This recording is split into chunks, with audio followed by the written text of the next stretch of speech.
والصلاة والسلام علی من لا نبی بعد وبعد اعوذ باللہ السمیع العلیم من الشیطان الرجیم بسم اللہ الرحمن الرحیم 70 نمبر آیا سورہ نمل۔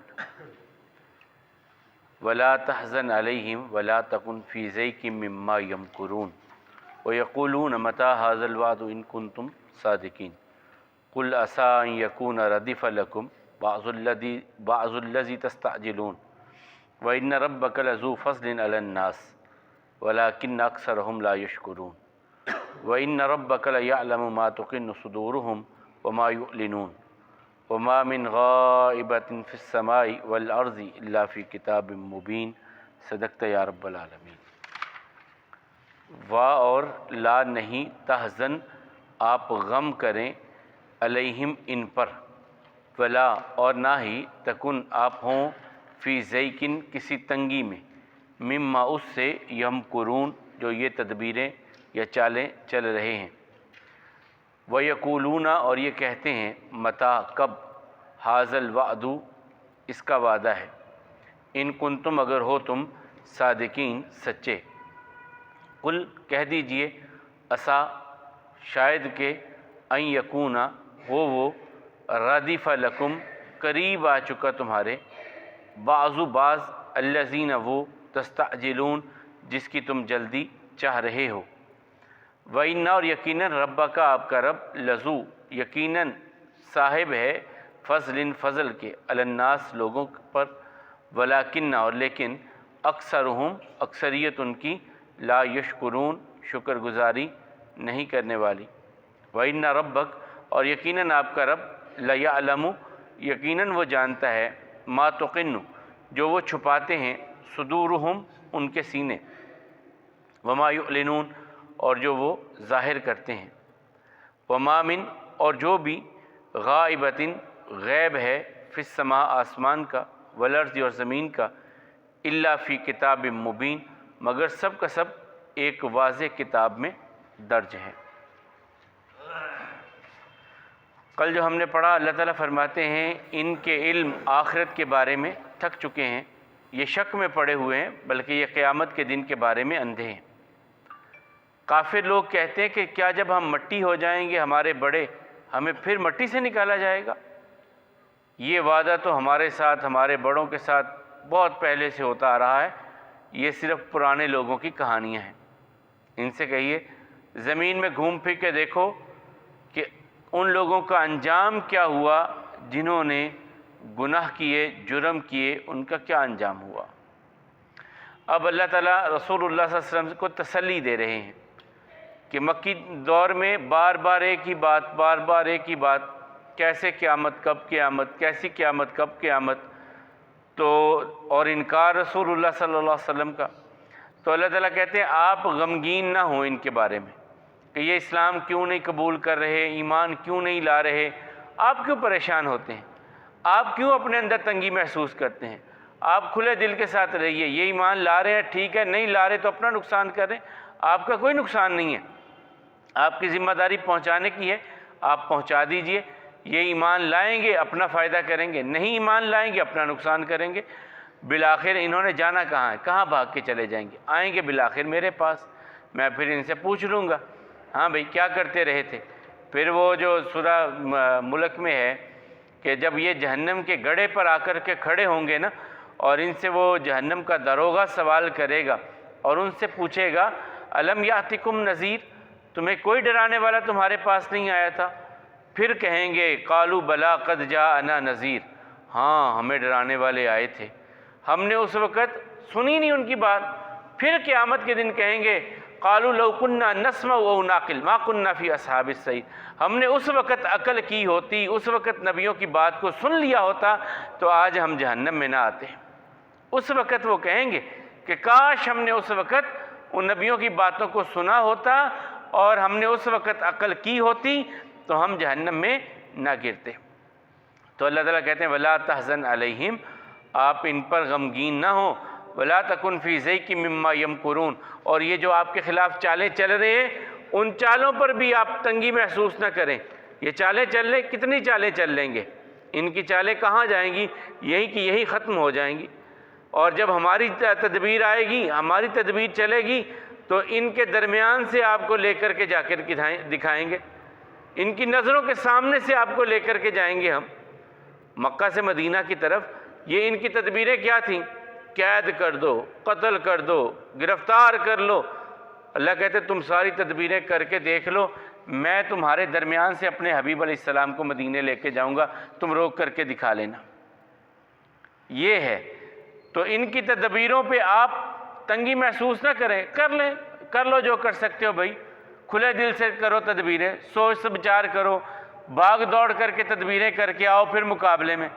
تدبیر کرنے والے گیا نا سراقہ بن مالک، کہتے مجھے کسی نے آ کے بتایا کہ میں نے وہ سمندر کے قریب کچھ لوگوں کو جاتے دیکھا ہے، میرا خیال ہے کہ وہی ہیں جن کے بارے میں مکے والوں نے اعلان کیا ہے کہ ان کو گرفتار جو کرے گا 100 اونٹ ملیں گے، یعنی رسول اللہ صلی اللہ علیہ وسلم کے بارے میں۔ سراقہ کہتے ہیں میں سمجھ گیا کہ واقعی اس طرف وہی ہو سکتے ہیں اور کوئی نہیں ہو سکتا۔ یہ اپنے بنو مدلج کا سردار تھا، قبیلہ بنو مدلج تھا اس کا یہ سردار۔ کہتا ہے میں نے فوراً اپنے گھر اپنی غلام عورت کو پیغام دیا کہ فوراً میرا گھوڑا تیار کر کے فلاں جگہ تک پہنچاؤ، اور محفل میں بیٹھا میں ایسے ہی محسوس کروا رہا ہوں کہ نہیں، میں نے کہا نہیں یار میں نے پتہ کروایا وہ لوگ نہیں ہیں۔ دل میں کیا تھا کہ اگر یہ لوگ بھی اٹھ کے چلے گئے اور ہم انہیں لے کر کے آگے تو 100 اونٹوں میں یہ شریک ہو جائیں گے، میں یہ نہیں چاہتا تھا۔ میرے دل میں یہ تھا کہ میں اکیلا ہی جا کر کے انہیں لے کر کے آ کے مکے والوں کے حوالے کروں گا، 100 اونٹ میرے بن جائیں گے۔ سراقہ بن مالک کہتے ہیں کہ میں چپکے سے وہاں سے اچھا یار اب میں گھر چلتا ہوں، ڈیرے میں بیٹھے ہوئے، اچھا اٹھو چلو۔ اب کہتے ہیں وہاں سے اٹھے اور میں پچھلے راستے سے ہوتا ہوا جہاں گھوڑا پہنچوایا تھا میں نے اس جگہ پہ جا کے گھوڑے پہ سوار ہوا اور بھاگ گیا کہ میں محمد صلی اللہ علیہ وسلم اور ان کے ساتھیوں کو گرفتار کر کے لاتا ہوں۔ کہتے ایک مرتبہ جب میں قریب ہو گیا اور ابو بکر رضی اللہ تعالیٰ عنہ خود بیان کرتے ہیں کہ اتنا قریب، میں نے کہا یا رسول اللہ صلی اللہ علیہ وسلم پیچھے آ رہا ہے کوئی، دھول اڑ رہی ہے، آ رہا ہے کوئی، تو رسول اللہ صلی اللہ علیہ وسلم اپنے سکون کے ساتھ قرآن کی تلاوت کرتے جا رہے ہیں۔ تو قریب آنے پر وہ ٹھوکر لگی گھوڑے کو، ایک مرتبہ گر پڑا، سراقہ گر پڑا۔ اس نے سمجھا کہ نہیں یار ویسے ہی گھوڑا ہے، ٹھوکر لگی ہوگی، گر گیا کوئی بات نہیں، پھر اٹھایا، پھر چلا، پھر وہ ریت میں دھنس گیا۔ پھر اس نے کہا تھا یا رسول اللہ صلی اللہ علیہ وسلم مجھے امان عطا کر دیجئے، پناہ امان نامہ مجھے لکھ دیجئے۔ تو رسول اللہ صلی اللہ علیہ وسلم سے کہنے لگا جو بھی اس طرف آئے گا میں سب کو واپس بھیج دوں گا، آپ اطمینان کے ساتھ مدینہ کی طرف جائیے، لیکن مجھے لکھ دیجئے امان نامہ۔ پھر رسول اللہ صلی اللہ علیہ وسلم نے امان نامہ لکھ کے دیا۔ تو اللہ تعالیٰ کہتے ہیں آپ وَلَا تَكُنْ فِي ضَيْقٍ مِّمَّا يَمْكُرُونَ، ان کی تدبیروں پر آپ پریشان نہ ہوں، کوئی تنگی محسوس نہ کریں ان کے بارے میں۔ وَيَقُولُونَ مَتَىٰ هَٰذَا الْوَعْدُ إِن كُنتُمْ صَادِقِينَ، اور یہ کہتے ہیں کب اس کا وعدہ ہے؟ یہ 2 وعدے تھے نا، ایک وعدہ کیا تھا میرا رب مجھے کامیاب کرے گا، ایک دن آئے گا کہ عرب و عجم پر اللہ کی توحید کا پرچم اور میری رسالت کا پرچم لہرائے گا، یہ رسول اللہ صلی اللہ علیہ وسلم کہتے تھے۔ کہتے کب ہوگا یہ؟ ابھی تو جان چھڑانی آپ کو مشکل ہے، آپ کے ساتھیوں کو بھاگنا پڑ رہا ہے، کب ہوگا یہ وعدہ پورا؟ اور دوسرا قیامت کے دن کے بارے میں، کب قیامت کہاں آئے گی، لائیے کب آ رہی ہے؟ تو اللہ تعالیٰ کہتے ہیں وَيَقُولُونَ مَتَىٰ هَٰذَا الْوَعْدُ إِن كُنتُمْ صَادِقِينَ، یہ کہتے ہیں کب کا یہ وعدہ ہے اگر آپ سچے ہیں، کب کا وعدہ کر رہے ہیں جناب؟ قُلْ عَسَىٰ أَن يَكُونَ رَضِفَ لَكُمْ، آپ ان سے کہیے ہو سکتا ہے وہ بہت قریب آ چکا ہو، وہ وعدے کا وقت بہت قریب۔ ردیف کہتے ہیں جو 2 لوگ اونٹ پر یا گھوڑے پر بیٹھے ہوں تو اگلے کے پیچھے جو بیٹھا ہوتا ہے وہ اس کا ردیف ہوتا ہے۔ تو اللہ کے حبیب علیہ السلام سے اللہ تعالیٰ کہلوا رہے آپ انہیں کہیے کہ وہ اتنا قریب شاید آ چکا ہو کہ جس طرح 2 سوار قریب ہوتے ہیں اس طرح وہ وقت قریب آ چکا ہے۔ قریب تھا، بدر میں اللہ تعالیٰ نے وہ سارے معاملات دکھا دیے۔ یہ روک رہے تھے کہ ہم مکہ میں روک دیں گے، اسلام کو پھیلنے نہیں دیں گے، اللہ نے مکی زندگی میں اتنا پھیلا دیا کہ ان کے ہوش اڑ گئے۔ کہاں وہ یمن کا بارڈر، کہاں وہ حبشہ، کہاں یثرب، اور کہاں تہامہ تک اللہ کے حبیب علیہ الصلوۃ والسلام مکہ میں ہیں ابھی، تو یہاں سارے دین پھیل رہا ہے۔ اور خواب میں دیکھا تھا نا رسول اللہ صلی اللہ علیہ وسلم نے، جب دکھائی گئی کہ آپ کی جائے ہجرت وہ علاقہ ہے جہاں کھجوریں بڑی کثرت سے ہیں۔ آقا کہتے ہیں دو ذہن میں آئی میری چیز علاقے، ایک یثرب، ایک تہامہ، جس سے ہمارے ہاں وہ تہامی لفظ ہے نا وہ اس طرف نسبت کرتے ہیں۔ یہ تہامہ یہ علاقہ تھا، ادھر کھجوریں بڑی ہوتی تھیں اور یثرب میں، تو کہتے میرے ذہن میں تھا کہ شاید وہ تہامہ ہے، لیکن بعد میں پھر یثرب کی طرف معاملہ آیا۔ تو بہرحال اللہ تعالیٰ کہتے ہیں ان سے کہیے ہو سکتا ہے جس کی تم جلدی چاہ رہے ہو وہ تمہارے بہت قریب آ چکا ہے، معاملہ بہت قریب آ چکا ہے تمہارے۔ وَإِنَّ رَبَّكَ لَذُو فَضْلٍ عَلَى النَّاسِ وَلَٰكِنَّ أَكْثَرَهُمْ لَا يَشْكُرُونَ، تمہارے رب کا فضل تو لوگوں پر بڑا ہے، لوگ ناشکرے ہیں۔ اللہ نے دین سکھانے کے لیے، سمجھانے کے لیے اپنے حبیب کو ان میں بھیج دیا، یہ ناشکرے کے ناشکرے ہی رہے، اتنے بڑے معلم سے بھی سبق نہ سیکھ سکے، اتنے بڑے استاد سے بھی فیض نہیں حاصل کر سکے، یہ ہیں ناشکرے ہی۔ اللہ نے تو بہت بڑا فضل ان پر کیا کہ اپنے حبیب علیہ السلام کو ان میں بھیج دیا اور انہیں دن رات سکھا رہے ہیں، ان سے کوئی تقاضا نہیں کر رہے کسی قسم کے نذرانے کا، لیکن یہ اتنے ناشکرے ہیں کہ گھر آئے ہوئے اپنے رب کے کلام کی ناشکری کر رہے ہیں، اپنے رب کے حبیب کی ناشکری کر رہے ہیں۔ وَإِنَّ رَبَّكَ، اور یقیناً آپ کا رب لَيَعْلَمُ مَا تُكِنُّ صُدُورُهُمْ وَمَا يُعْلِنُونَ، آپ کا رب جانتا ہے جو ان کے سینوں میں چھپاتے ہیں، جو ظاہر کرتے ہیں۔ چھپاتے کیا ہیں؟ وہ سمجھتے تو تھے کہ محمد صلی اللہ علیہ وسلم نے ساری زندگی کبھی کسی انسان سے جھوٹ نہیں بولا، تو اللہ کے بارے میں کیسے جھوٹ بول سکتے ہیں؟ چھپاتے تھے کہ اگر ان کو مان لے تو پھر ہماری چدراہٹیں کدھر جائیں گی۔ اللہ کہتے ہیں جو تم چھپا کر کے بیٹھے ہو میں جانتا ہوں، جو تم ظاہر کر رہے ہو میں وہ بھی جانتا ہوں، میرے سامنے تمہاری کوئی بات پوشیدہ نہیں ہے۔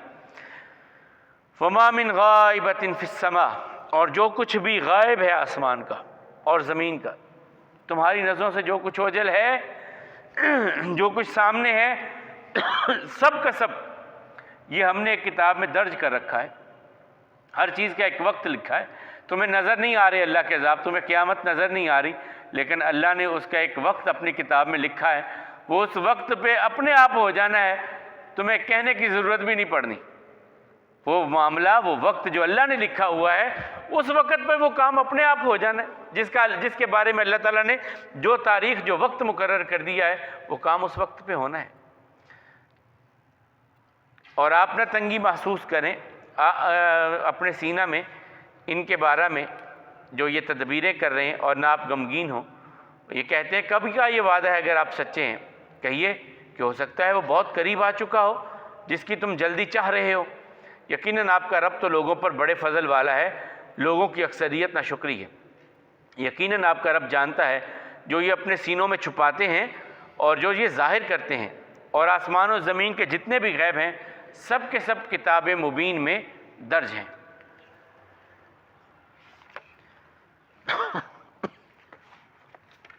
کل ہم نے دعا پڑھی تھی کہ دو صحابی بیٹھے ہوئے ہیں، نبی کریم صلی اللہ علیہ وسلم بیٹھے ہیں، ایک صحابی ان کے پاس بیٹھے ہیں اور ایک صحابی پاس سے گزرتے ہیں، تو رسول اللہ صلی اللہ علیہ وسلم سے کہنے لگے یا رسول اللہ صلی اللہ علیہ وسلم اس بندے سے میں اللہ کے لیے پیار کرتا ہوں۔ آقا نے فرمایا اسے بتایا ہے؟ کہا نہیں۔ کہا جا کر کے اس کو بتلا۔ جب اسے جا کے بتایا کہ میں اللہ کے لیے تجھ سے پیار کرتا ہوں، تو اس صحابی نے انہیں دعا دی کہ وہ رب تجھ سے پیار کرے جس کے لیے تو مجھ سے پیار کرتا ہے۔ آگے ہے کہ کوئی شخص آپ کو اپنا مال پیش کرتا ہے یا کوئی چیز آپ کو پیش کرتا ہے، تحفہ پیش کرتا ہے، تو اسے کیا جواب دینا چاہیے؟ یہ بھی رسول اللہ صلی اللہ علیہ وسلم کے الفاظ نہیں ہیں، یہ بھی اس صحابی کے الفاظ ہیں کہ جو عشرہ مبشرہ میں سے ہیں۔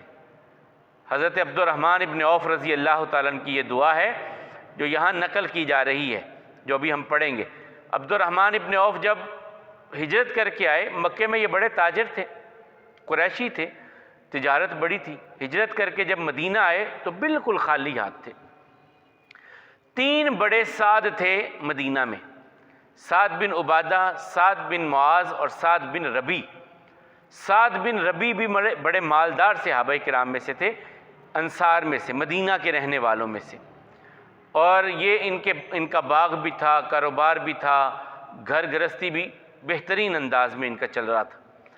تو حضرت سعد بن ربیع کے ساتھ رسول اللہ صلی اللہ علیہ وسلم نے ان کی بھائی چارہ کروا دیا عبد الرحمن ابن عوف کا۔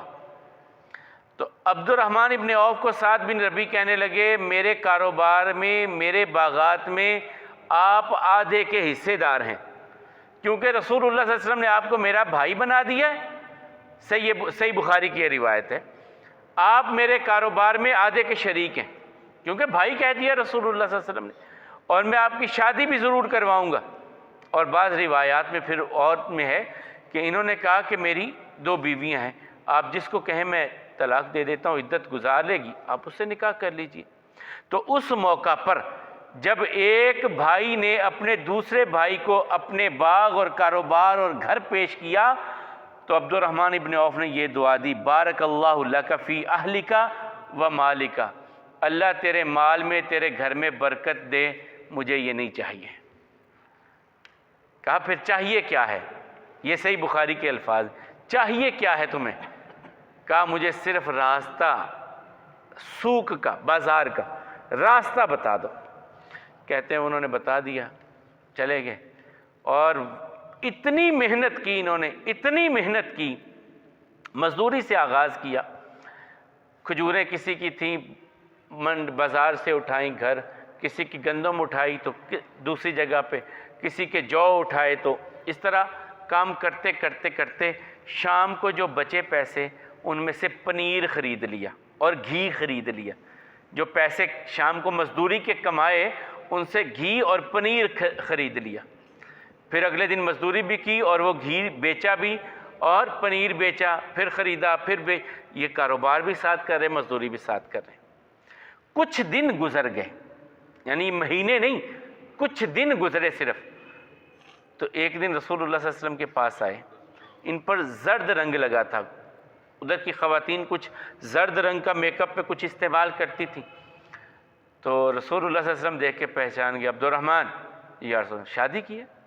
کہا جی۔ کہاں؟ انصار میں۔ حق مہر کیا دیا؟ کہا 1 گٹلی کے برابر سونا، یہ کھجور کی جو گٹلی ہوتی اس کے برابر سونا حق مہر میں دیا، یعنی اتنا سونا چند دنوں میں اللہ نے ان کی مال میں برکت دی، انہوں نے کما لیا کہ حق مہر میں دی۔ یہاں پر پھر رسول اللہ صلی اللہ علیہ وسلم نے کہا تھا اولم ولو بشاتن، ایک بکری ذبح کر، ولیمہ ضرور کر، ولیمہ ضرور کر، خواہ ایک بکری ذبح کر کے کر لے، یہاں پر کہا تھا رسول اللہ صلی اللہ علیہ وسلم۔ تو بہرحال انہوں نے اپنے بھائی کو کیا کہا؟ بارک اللہ لک فی اہلک و مالک، اللہ تعالیٰ تیرے اہل میں بھی اور تیرے مال میں بھی برکت عطا فرمائے۔ یہ عبد الرحمن ابن عوف رضی اللہ تعالیٰ عنہ کی دعا ہے جو انہوں نے اس وقت اپنے ساتھی سعد بن ربیع رضی اللہ تعالیٰ عنہ کو دی تھی۔ اللہ احکم الحاکمین ہم سب کے مال میں، اہل میں، ہمارے گھروں میں برکتیں عطا فرمائے اور ہم سب کو بابرکت اور عافیت والی زندگی عطا فرمائے۔ اقول قولی ھذا والحمد للہ، استغفر اللہ لی ولکم ولسائر